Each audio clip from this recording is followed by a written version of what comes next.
Hey, what is up, dudes and dudettes? This is Diligence here, and thank you guys so much for tuning into my stream today. And I'm gonna have my regular stream in the morning, an hour before market opens. So if you're on the West Coast, you probably tune in about 5:30. Actually, just kidding. Probably gonna tune in around 6 o'clock because 5:30 I just woke up. And for those of you who are on the East Coast, well, you guys are in for a treat. So tune in about 9 o'clock. I might even start stream earlier, and in the morning I'll probably will spot some day trade options, spot some, on other very short-term gain that maybe, if you guys get the hint or tips or whatever. But again, I am not a financial advisor, therefore I do not give financial advices. And for those of you who tuned in yesterday and watched the very cheap dirt Chinese, EDU stock thingy, guys, guess what? If you actually watch that video, which only 400 of you watched, you already made 12% on the day. Ooh, isn't that fun? But anyways, let's get into today's MMAT content. Roll the intro.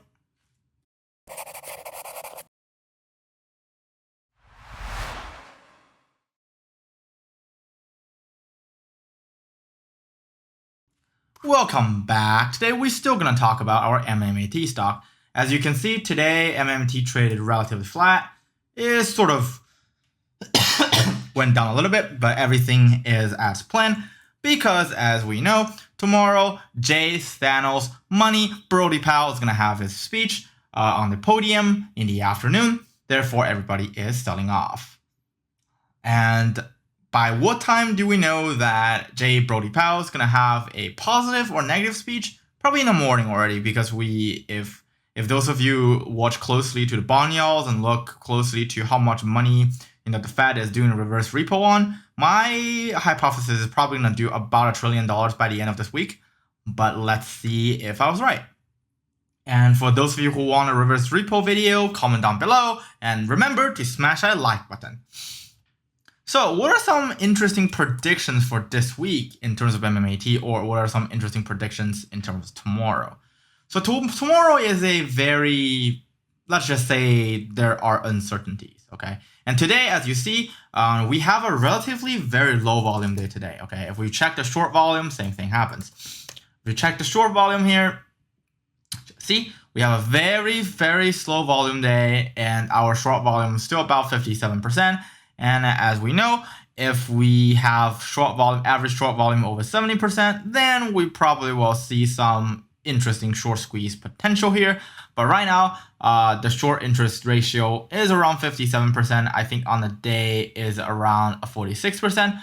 So at this point, it's relatively okay. We don't really, I mean, again, we don't expect to have a short squeeze anytime soon, but we either will see a short squeeze by the end of this year, when TRCH actually declare how much money they're paying for their dividend, or we're going to see a short squeeze when there's going to be huge PR news coming in, or some earning, I think either the following earnings day or the earnings day on Q4, where they actually know whether their road-to-road production stuff, their POC actually works or not.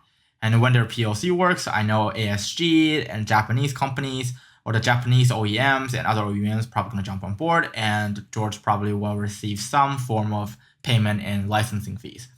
And let's talk about the George news, okay? So if we go on George's tweet, so now George's tweet serves as a MMAT daily news now. Consider we don't have any other news channel, or they don't really have a PR team. So what is new for MMAT today? George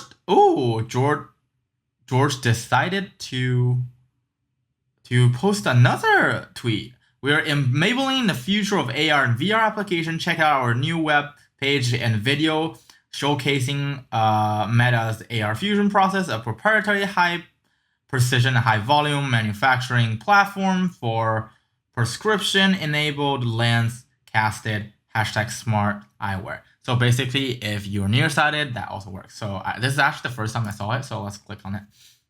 So apparently they changed their website per our suggestion. Let's see if this is good or not. So if we look at the demonstration of what is going on within the tech, you know that this is actually a patented process, I believe. And go for smart AR glasses. full immersion, wide field of view and image quality. Okay. On wearability, that's a good one. Ruggedness, and because I don't really wear glasses anymore, and for those of you who wear glasses, comment down below what are some of your pains by wearing glasses, and maybe they can address that. It is a greener approach, okay?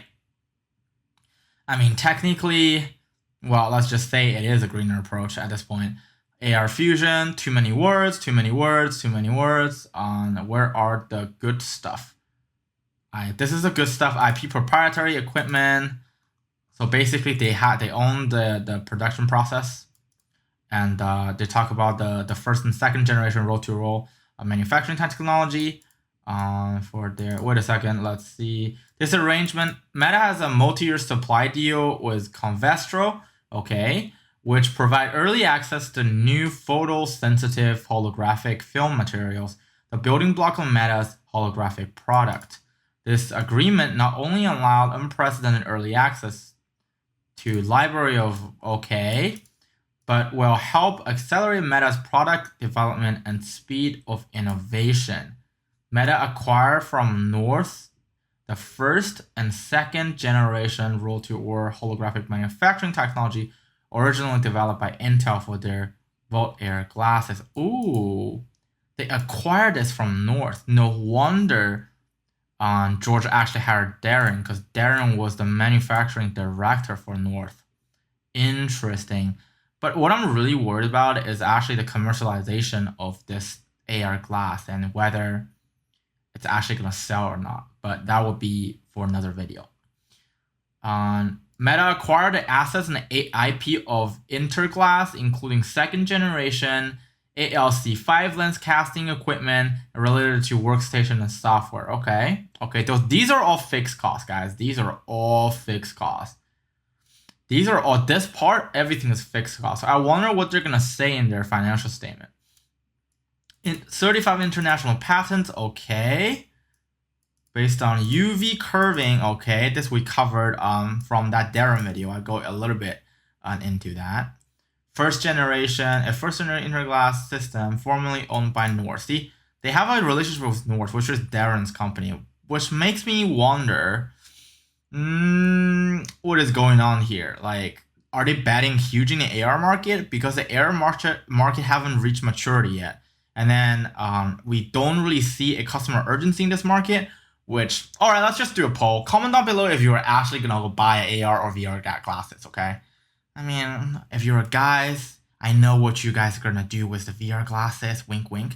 But honestly, do you really think you want those kind of stuff? I think the money is not in the hardware, it's actually in the software.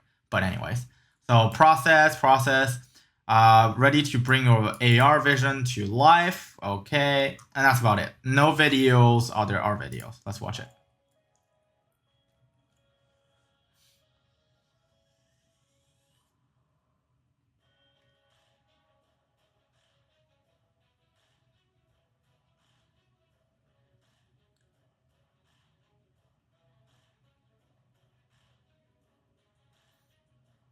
I like the fact that it's all automated.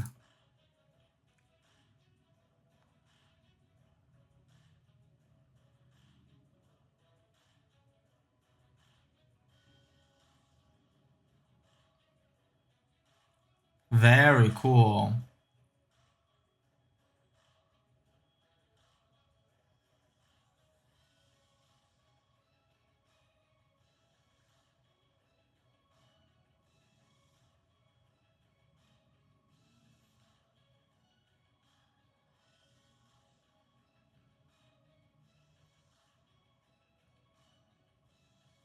See this?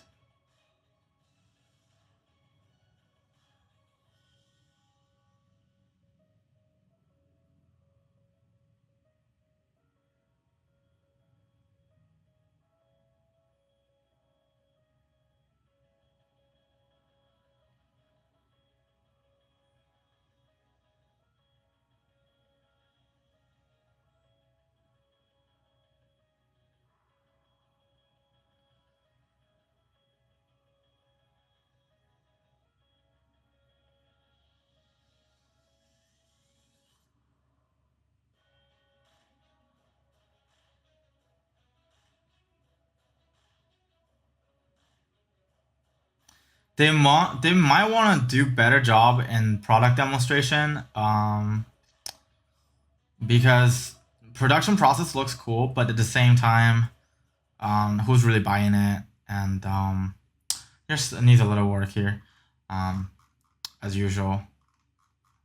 All right, let's look at George's other tweets. All right, guys, I'm a little bit impressed, but not really. They really need a laid out PR plan. If they decided that AR VR is their go-to market for the near future, they really need a elaborated PR rollout, which I don't really see. So they hired a new HR manager. I don't really want to get into the detailed person DD, and I think it's a pretty great hire. Basically, this is like a whisper of George saying they're literally hiring new teams right now. What I'm concerning about is by hiring more people, their burn rate is going to increase. And remember my price floor video about how much cash they have. So they might have an accelerated burn rate, which means their money is going to run out. It can be viewed as a good news and a bad news. The reason why it's a good news because it means that George is also anxious to push the stock price higher, because George is that kind of entrepreneur who doesn't want to lose any ownership per se. That's why he doesn't like outside funding. That's why he took minimum funding from VCs and he took a lot of convertible debt. Okay, and as far as this thing goes, what we really need to look out for is how many people he hired. Are these people worth it? How much does per people cost? And George literally want to push the price of the stock to about $14, or at least higher than the $10.2 institutional. I think that would be like 8 to 12% institutional on holding cost. So literally, he wants to push the stock higher than literally $12. If the stock is higher than $12, that means he can issue more, shares to gather more funding and probably help his burn rate. So we expect them to hire more people, but I don't know, because we give him the nickname of No PR George. So probably they're not going to hire a PR team. And if they actually hire a PR team, maybe should hire us. Another one is about the AR. Seems like George is really, committed to this AR and VR thing. Consider the fact that we're sort of quote unquote post-pandemic. The PR and VR recovery rollout is not going to be as great as what he thought that it would, due to the fact that AR and VR glasses are not really necessities in life. And if you listen to me talk about market crash and listen to this morning stream or this afternoon stream, you will know that a lot of people are actually hanging on a thread right now. And in order for America to not revert back to 2008's financial crisis, there's going to be a lot of bank regulatory changes in the next few years, or in the next few months, to prevent a imminent market super crash. The Fed and the NSCC and SEC are working on that. So when you see those kind of informations coming out, you want to know that the probability of a lot of people buying AR and VR glasses in the next year is pretty low. And if you work for corporations, you want to know that their production plans are based on a forecast, based on consumer demand for certain things. So he says 50 billion market for AR and VR. In reality, for George, the particular market that he's aiming for is probably less than 20 billion. And due to the fact that there's actually a lot of competitors in the market, hopefully he catches about 60%. That's about $12 billion. But in reality, half of that $12 billion doesn't really go to him. And because he's trying to push out a licensing sort of business model, therefore, if we deduct that by about 20%, then, well, let's see, that's for probably $9.6 billion. And with this, because that $9.6 will be reaching a market saturation around 2025. Therefore, in reality, in around like 2024, 2025, the actual revenue he will be making, if we're being really bullish and forward-looking, is around $2 billion. But anyways, that's just my personal opinion. And again, we are not financial advisors, therefore we do not give financial advices, and everything we say on this channel is for shits and giggles only. And that's about it for today's MMAT news. And for tomorrow, if you see a red day, don't panic, because Jay Sanos, Manny, Brody Powell is just gonna have his speech, and if people are scared, and if a lot of the big boys sniff the uncertainty, they're gonna just sell off, and they might come back on Thursday. No matter what he says, there's gonna be consequences. All right, guys, if you haven't smashed that like button, go do that. And if you haven't sub to our channel. And if you haven't joined our Discord channel, also just go join Discord, because there are a lot of meme lores and a lot of funny jokes, and I think it's really great. We should probably just name it MMAT support group at this point. And sometimes I make some predictions that I forgot to put into the videos, and sometimes I talk about other tickers that might benefit you. And we're planning to probably get a Patreon or do a YouTube sort of club thingy. And comment down below which one do you prefer, or how much are you willing to pay for Patreon, or how much do you think the Patreon is worth. But again, see you guys on the upside, and stay tuned for tomorrow's stream.